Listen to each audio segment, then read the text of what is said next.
Hello, Legend Plays Ledger Reed here, and welcome back to another Chatting with Legend. And unfortunately, today I have some really bad news for everyone. Unfortunately, the man, the myth, the legend, the creator of multiple different manga, Dragon Quest, Blue Dragon, Sandland, Dragon Ball, the creator of Son Goku, Akira Toriyama himself, has unfortunately passed away. The absolute mastermind behind one of the greatest mangas of, oh my god, centuries, has unfortunately left us. The man who has practically become the father of shonen anime. Maybe not the father, but the grandpa, absolutely. A pillar in absolute shonen jump, anime, manga, the backbone of so many different story types when it comes to basically just fighting. So many people, old, young, everyone, have all been touched by the absolute incredible storytelling, character design, character development, and villains and heroes and everything. The world building of Dragon Ball. So many people have been touched by this absolute incredible man, and it is going to be felt for fucking years. And that sucks. that sucks. So yeah. Hello everybody. Akira Toriyama has passed, unfortunately. He passed away on March 1st of 2024. Unfortunately, they had not released the news until about late last night, early this morning. Technically late last night being early this morning for Japan time frame, and early this morning for the rest of America. So officially, he was officially passed on March 1st, and they had not released the news until March 8th, being today. So, yeah. And that sucks. This man has inspired a lot of people, myself included. I watched Dragon Ball when I was young. Granted, when I watched Dragon Ball, I was not necessarily the greatest Dragon Ball fan out there. Not in the slightest bit. No offense to the anime. It was just when I had watched it, I had a bunch of different providers, and I was really young, so we didn't watch it on Adult Swim. We didn't watch it on any adult shows. We watched it via whenever it got uploaded to Nicktoons or Cartoon Network or all that stuff. So I got to watch the episodes when they got censored the heck out of them, and unfortunately I kind of watched them like an episode, a franchise. I think one of the first ever episodes of Dragon Ball I ever watched was during the original Dragon Ball story arc when Krillin and Goku were training together in the Kame House, this iconic and memorable house owned by Master Roshi. I remember the episode where they had to go literally get milk. Crazy times.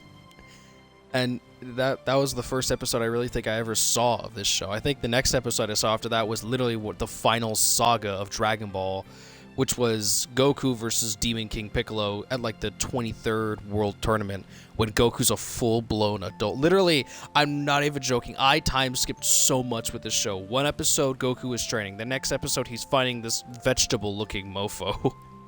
The next episode, he's on Namek with Krillin. They're looking for the Dragon Balls. Goku is dead or something like that. Oh my god. And then he just turned into a Super Saiyan, and I was absolutely mind blown. And then the next episode after that, he was fighting up against Cell. Well, maybe, I don't think he was fighting up against Cell, but Piccolo was fighting up against Cell. And keep in mind, I was young, so I was very confused. I was so confused. Like, wasn't he a kid like 2 episodes ago? Wasn't he a child? Literally a child? I was so young, but the fighting mesmerized me, and I loved it. I love the fact that Goku went Super Saiyan. I love the villains that he went up against. I remember Frieza and Cell specifically. Particularly Cell in his first form. I don't think I got to see Cell in his second or third form. I just remember seeing Cell when he looked like a legitimate bug in that.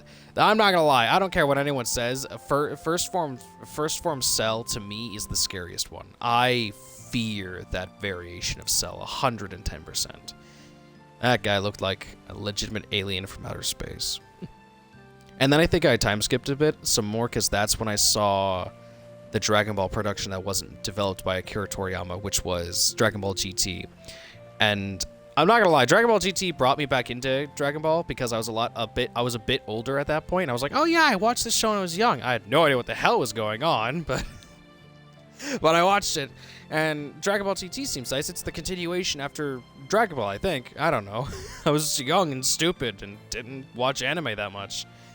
And I'm not gonna lie, there's two things I love about Dragon Ball GT. That introduction for me was an absolute banger. It literally just started off with, welcome to the Grand Tour. The Grand Tour. And I was like, what the fuck's going on? What is this show about? Why is Shenron red all of a sudden? And then it just came out of nowhere. They're really hard. Welcome to Dragon Ball GT. And then it turned into a fucking Nickelback concert all of a sudden. Some background singer just started singing, oh yeah, yeah. I was fucking bobbing my head like I was bobbing my head like this was a rock concert. Like, yeah!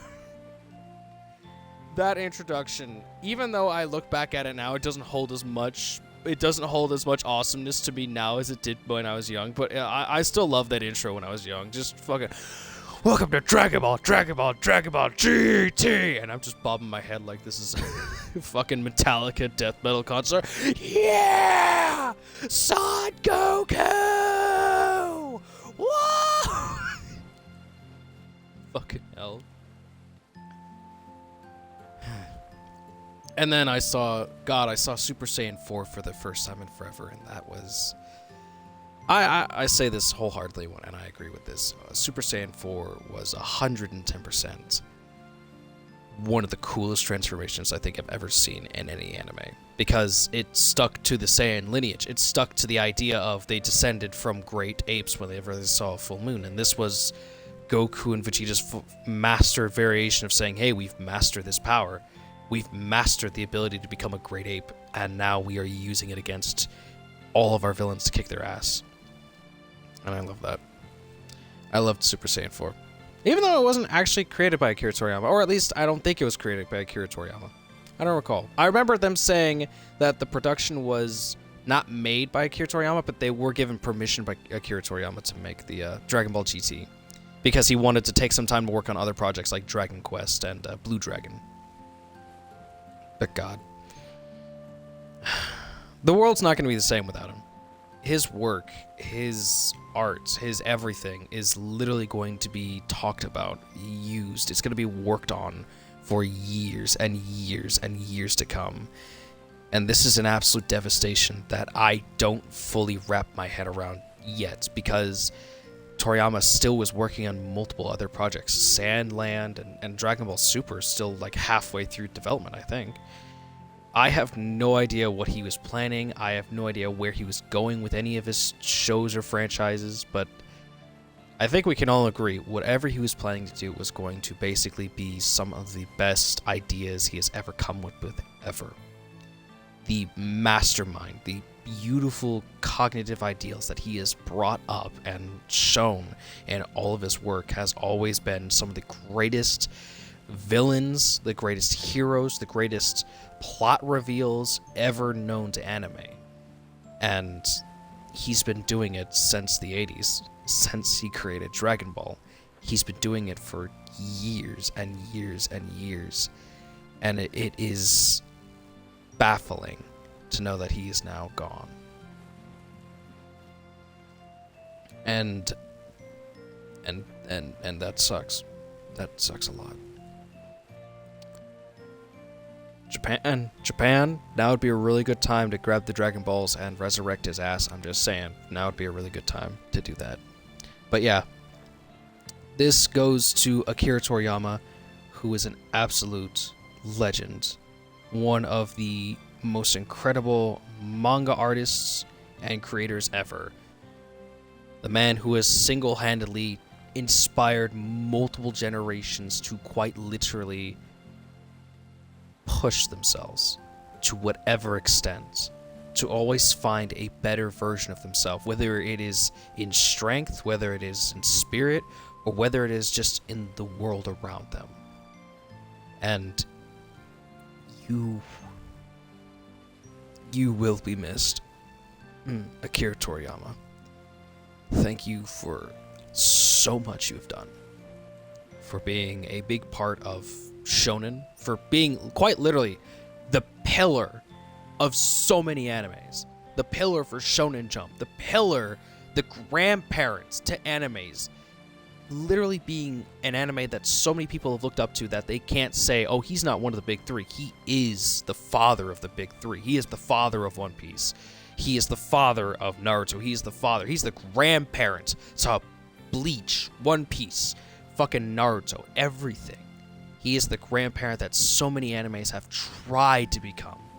And they've gotten so close, but they will never quite be Dragon Ball. Because they either A, didn't do it first, or didn't do it better.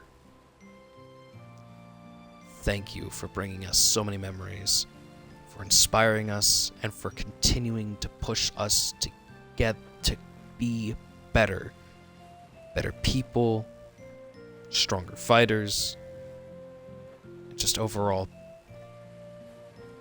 better everything. Your legacy will live on for years to come. No offense, Toriyama, but I don't think anyone's ever going to stop the argument, but can he beat Goku, though? That's the one thing I'm going to dare say I'm going to regret that's going to live on for forever. Can he beat Goku? No? I don't know. I know Goku's probably going to be a little lost without Toriyama for a little while. I know the studio's going to be probably a little bit confused as to where to go from here. But they'll figure it out.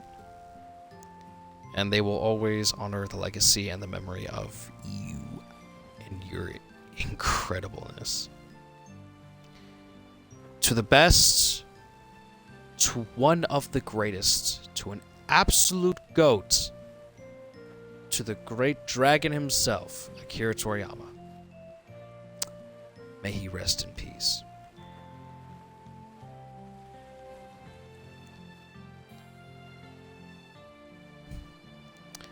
And that's all for this time.